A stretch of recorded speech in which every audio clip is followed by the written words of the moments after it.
Okay, let's dive into this explainer. Today we're breaking down a really massive piece of tech news, and honestly, it's one that directly impacts millions of people. We're talking about Apple's brand new $250 million class action settlement. It is literally a landmark resolution all about their highly publicized Apple Intelligence features and that rollout of the new revamped Siri. We're going to stick strictly to the facts here, pulling from legal documents, tech reporting, and official statements, just to figure out exactly what happened and, what it actually means for you. Now, the most immediate question you probably have right now is, does Apple owe me money? Well, if you recently bought a new iPhone, there's actually a very good chance the answer is yes. The financial stakes here are pretty significant for everyday folks, with potential payouts reaching up to $95 per eligible device. So, if you're holding a newer model iPhone in your hand right now, you'll definitely want to pay close attention to the criteria we're about to cover. Here's exactly what we're covering today. First, the $250 million settlement itself.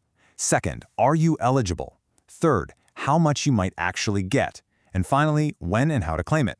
We're going to walk you through the whole legal timeline and eligibility step by step. The $250 million settlement, focusing on the Apple Intelligence conflict. So this whole thing really stems from Apple's 2024 WWDC event, where they promised this completely overhauled, super intelligent Siri. But when the new iPhones actually launched and got into people's hands, well, those specific advanced AI features, they weren't available yet. And as you can imagine, that led to a lot of widespread frustration among consumers who felt like they had bought hardware based on the promise of software that simply didn't show up on time. That frustration eventually materialized into a federal class action lawsuit. On one side, the plaintiffs claimed that Apple essentially saturated the market with deceptive ads, basically selling consumers on vaporware, or features that literally didn't exist at the time of purchase. They argued people upgraded specifically for those AI capabilities. On the flip side, though, Apple argues that they did in fact deliver dozens of other highly innovative features right out of the gate, like visual intelligence and live translation. They maintained that they were always clear that certain features would roll out over time, and they fundamentally deny any wrongdoing or false advertising. Just to be absolutely clear here, we're not taking sides, we're just reporting the facts of the resolution, and Apple's official stance is very firm. An Apple spokesperson stated, "We resolved this matter to stay focused on doing what we do best, delivering the most innovative products and services to our users."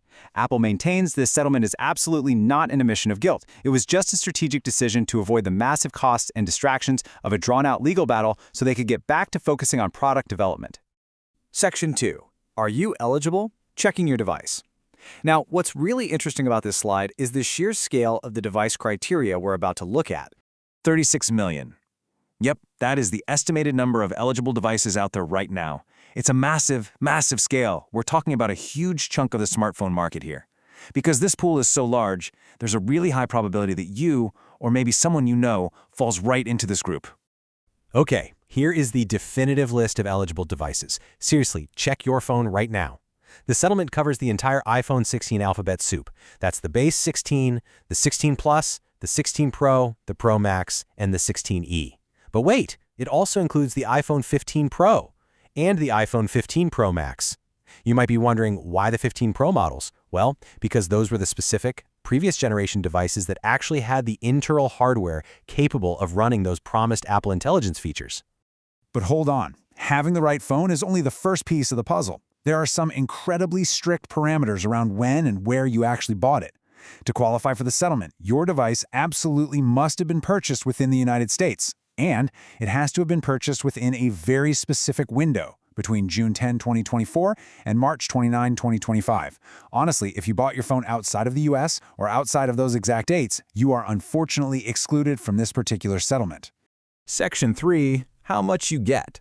Let's break down the math. So the crucial point is how this giant payout pool is actually going to be distributed. See, there isn't just one simple flat fee here. The settlement establishes a presumptive baseline payout of $25 per eligible device. But, and this is the exciting part, that number has a ceiling of up to $95.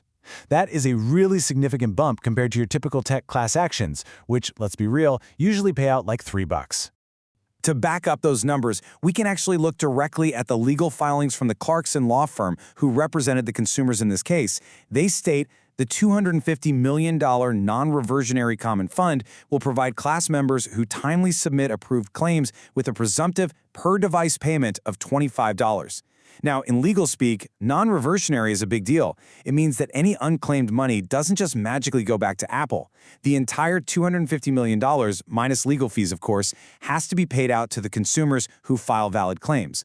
So because that total fund is a fixed shared pool of money, your final payout is basically on a sliding scale. It depends entirely on the total volume of claims submitted.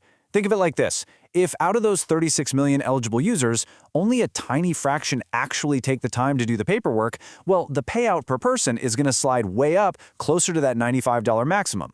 But if a massive wave of people file, the payout is going to slide right back down closer to, or maybe even a bit below, that $25 baseline. Let's jump to Section 4, When and How to Claim Your Next Steps. This is exactly what you need to do to secure your piece of the pie. Okay, the single most important thing you need to know right now is this. Stop searching for a claim form. Payouts are absolutely not automatic, but the official claims administrator website doesn't even exist yet. Literally, as of right now, there is absolutely no form to fill out, no button to click, nothing. You simply have to manage your expectations, be patient, and wait for the official legal process to do its thing. Let's move to and see how this builds over the coming months. Based on the settlement documents, a judge is expected to officially approve this deal around June of 2026. Following that, roughly around August 2026, the settlement administrator will start notifying eligible customers directly. And once you receive that notice, you'll likely have a really strict 90-day window to file, which puts the anticipated claim deadline somewhere around November 2026. So keep a close eye on your inbox. Even though you can't file today, you can definitely get prepared. First, keep an eye on your email, specifically the one tied to your Apple ID, around late summer 2026. Second, you are absolutely going to need your device's serial number. You can find that right now by just tapping into your iPhone settings. And third, make sure you actually know your Apple account login info. Having all of this stuff ready is going to make the whole process super seamless once that strict 90-day window actually opens up. And that really brings us to a crucial question, one that looks way beyond just this single payout. Will a $250 million settlement actually change the way massive tech giants market their software features before they're fully baked? I mean, this case sets a fascinating precedent when it comes to the advertisement of AI features and vaporware. It definitely makes you wonder, are companies going to be way more cautious in the future about selling hardware based on the promise of software that isn't quite ready for the public yet? It's a massive shift in consumer accountability for sure, and it's something the entire tech industry is going to be watching incredibly closely.